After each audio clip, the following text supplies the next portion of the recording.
नमस्कार मंडळी, आज आपण दलियामध्ये दही टाकून एकदम पौष्टिक पोटभरीचा असा नाश्त्याचा पदार्थ बनवत आहोत. हा पदार्थ तुम्ही नाश्त्यासाठी बनवू शकता, मुलांच्या टिफिनसाठी सुद्धा बनवू शकता. दलियापासून तीच खीर बनवण्यापेक्षा एकदा अशा पद्धतीने नाश्ता नक्की तुम्ही सुद्धा बनवून पहा. तर त्यासाठी इथे 1 वाटी दलिया घेतला आहे, छान स्वच्छ धुवून घेतलेला आहे.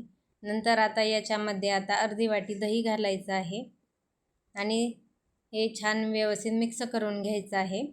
आणि इथे मी अर्धी वाटी पाणीसुद्धा याच्यात मिक्स करून घेत आहे. 15 मिनिटासाठी झाकण ठेवून द्यायचं आहे. खीर बनवण्यासाठी जो दलिया आपण आणतो तोच मी इथे वापरला आहे. नेहमी खीर खिचडी खाऊन कंटाळा आला असेल तर अशा पद्धतीने दलियाचा नाश्ता एकदा तुम्ही नक्की बनवून पहा. खूप पौष्टिक आहे, मुलांना टिफिनमध्ये सुद्धा देऊ शकता.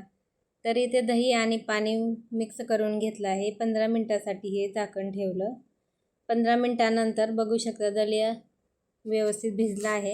आता एक मिक्सरचं भांडं घ्यायचं आहे आणि त्याच्यामध्ये हे दलियाचं मिश्रण पूर्णपणे आपल्याला घालायचं आहे.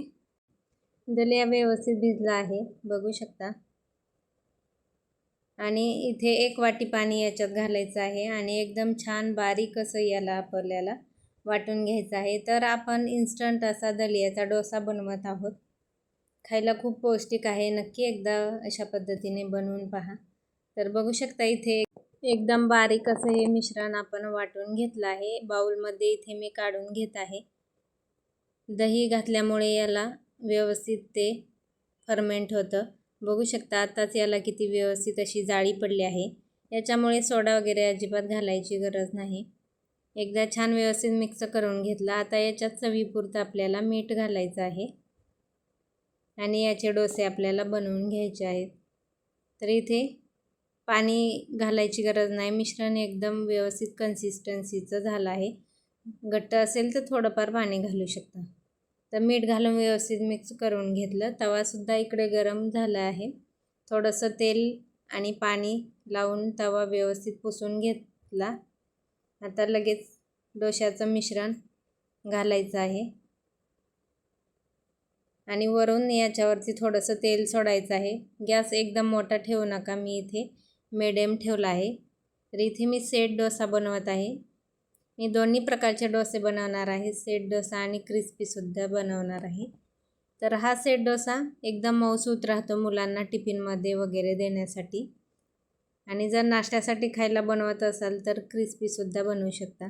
तर इथे बघू शकता डोशाला एकदम छान अशी जाळी आली आहे. सेट डोसा एकाच साईडने भाजतात, परंतु इथे मी खालच्या साईडने सुद्धा थोडासा भाजून घेत आहे. एकदम छान चविष्ट असा हा डोसा लागतो. तर इथे बघू शकता एक डोसा बनवून झाला आहे. अशाच पद्धतीने दुसरासुद्धा मी बनवून घेते. दुसऱ्या वेळेससुद्धा तवा पाणी टाकून व्यवस्थित पुसून घ्यायचा आहे आणि डोशाचं बॅटर टाकत असताना गॅस कमी ठेवायचा आहे. बॅटर टाकून झालं थोडंसं गॅस वाढवू शकता. तर बघू शकता इथे व्यवस्थित याला जाळी पडत आहे. अशाच पद्धतीने इथे मी हा सुद्धा डोसा व्यवस्थित असा भाजून घेते. याला सुद्धा बघू शकता एकदम छान रंग आला आहे, जाळीसुद्धा पडलेली आहे. आणि इथेच मी क्रिस्पीसुद्धा डोसा बनवून घेतलेला आहे. सेम अशाच पद्धतीने, फक्त थोडा जास्त मोठा पातळ पसरवून घ्यायचा आहे. तर अशा पद्धतीने दलियाचे डोसे कधी बनवले नसतील तर एकदा नक्की बनवून पहा. तर इथे बघू शकता हा पातळ क्रिस्पीसुद्धा पेपर डोसा मी इथे बनवून घेतलेला आहे. इथे मी नारळाची चटणीसुद्धा बनवून घेतलेली आहे. हे सेट डोसे आहेत ना, हे मुलांना टिफिनमध्ये देण्यासाठी एकदम बेस्ट ऑप्शन आहे. एकदम मऊसूद असेच राहतात, जाळीदारच झालेले आहेत. बघू शकता किती सॉफ्ट झालेला आहे. आणि हा दुसरा क्रिस्पी झालेला आहे. हा तुम्ही इन्स्टंट नाश्त्यासाठी खायला बनवू शकता. एकदम क्रिस्पी झालेला आहे.